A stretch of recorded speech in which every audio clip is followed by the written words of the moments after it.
बिस्मिल्लाहिर्रहमानिर्रहीम, अस्सलाम वालेकुम। उम्मीद करती हूँ आप सब ठीक हो गए। वॉइस ऑफ फातिमा के प्लेटफॉर्म से एक बार फिर आपकी बहन फातिमा हाजिर है एक बड़े ही मज़ेदार टॉपिक में।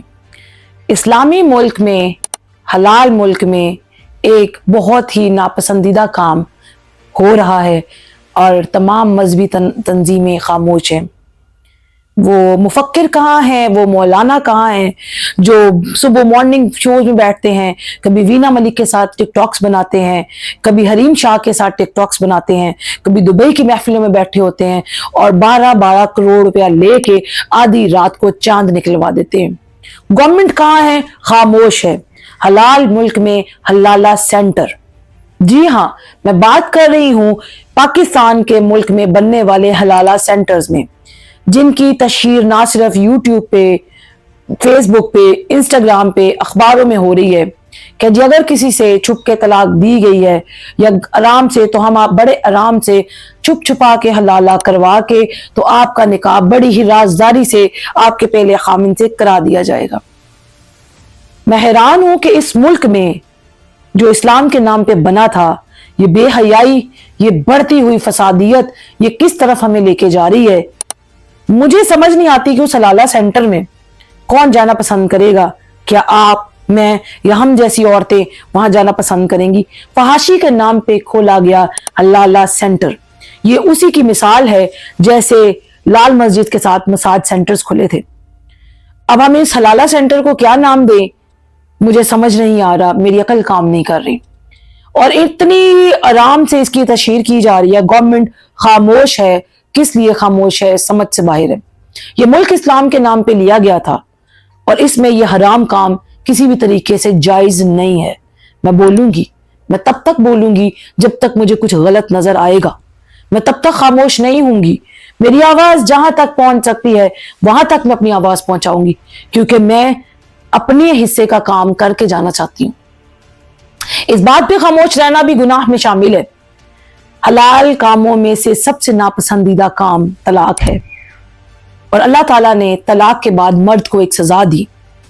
वो सजा ये थी कि उसकी औरत किसी और के निकाह में जाए, फिर उसके साथ रहे, और इस शर्त पे नहीं कि वो आदमी पहले शर्त पाले कि जी मैं निकाह करूंगी, 1 रात 2 रातें तुम्हारे साथ गुजारूंगी और उसके बाद तुम मुझे तलाक दे देना, मैं अपने पहले खामिन के पास चली जाऊं। Not at all. अल्लाह ने कुरान में जो हलाले की शर्त रखी है उसमें कहीं भी ये नियत नहीं आती। ये मर्द को सजा दी है। और तलाक का हक सिर्फ मर्द को क्यों दिया जाता है कि उसके अंदर जज्बात औरत से ज्यादा नहीं होते। वो कंपोज करता है अपने आप को किसी भी बुरी तरीन सिचुएशन में, और अगर वो तब भी अपना टेम्पर खो देता है या किसी भी हालात की वजह से ये सब कुछ हो जाता है, तो फिर उसके लिए आती है एक सजा। वो सजा ये होती है कि वो औरत किसी और के निकाह में जाए, और अगर फिर उसको वहां से दोबारा तलाक होती है, दानिस्ता नहीं, गैर दानिस्ता तौर पे, तो फिर वो अपने पहले खामिन के पास आ सकती है एक इद्दत काटने के बाद। ये सजा दी थी अल्लाह ने। अल्लाह ने सजा दी थी कि कोई भी मर्द ये पसंद नहीं करता कि उसकी औरत पे किसी गैर की नजर पड़ जाए। वो कैसे बर्दाश्त करेगा कि उसकी बीवी किसी और के पास रह के रात गुजारे अय्याशी के अड्डे में और फिर वापस उसके पास आ जाए। ड्रामास बन रहे हैं, आपने देखा भी होगा, या आजकल ही एक ड्रामा लगा था। तो मैं हैरान हूं कि हमारे हुकूमती अदारे खामोश हैं। इस टॉपिक पे कोई बात नहीं हो रही। हमारे यहाँ पे मौलाना आते हैं पेंट कोट पहन के, 100 किलो वेट के लिए वो PIA से डिस्काउंट मांग रहे हैं, जबकि इस्लाम में तो कुछ भी जायज नहीं है। डिस्काउंट कैसे मांग रहे हैं आप? इस्लाम तो किसी भी तरीके से डिस्काउंट का दर्ज ही नहीं देता, और उस पर भी लोग कह रहे हैं कि इनको फ्री देना चाहिए था। यार क्यों फ्री देना चाहिए था?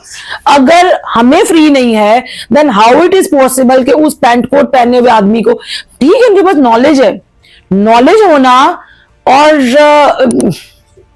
उसका फायदा उठाना, बोथ आर डिफरेंट थिंग्स। अब अगर मैं एक जगह पे खड़ी हो जाती हूँ, तो क्या मैं वहां से अपने बेनिफिट्स लेने शुरू कर दूं? इस्लाम मुझे ये बिल्कुल भी इजाजत नहीं देता। हम अपनी क्यू में खड़े होने के पाबंद हैं, चाहे मुल्क का वजीर आजम ही क्यों ना हो। लेकिन हम लोग इतने आदी हो चुके हैं शॉर्टकट्स लेने के कि हम लोगों को ये चीजें बुरी नहीं लगती। تو کیا گورنمنٹ صرف انہی کو فیسیلیٹیٹ کرنے میں اتنا بیزی ہے کہ ان کو حلالہ سینٹرز کی نیوز ہی نہیں پہنچی؟ اور اگر نہیں پہنچی تو میں دے رہی ہوں جناب، حلالہ سینٹرز اوپن ہو چکے ہیں اور اس حلال ملک میں یہ حرام کام نہیں ہو سکتا۔ ذرا سوچئے کہ آپ کی نسلیں اب آگے کیا کریں گی۔ ذرا سوچئے، ہم لوگ پاکستان میں ہیں، یہ پاک ملک، یہ پاک سرزمین اسلام کے نام پہ لی گئی تھی، اور اس میں حلالہ سینٹر نام کی کوئی چیز ہمیں قطعی غیر منظور ہے۔ ذرا سوچئے۔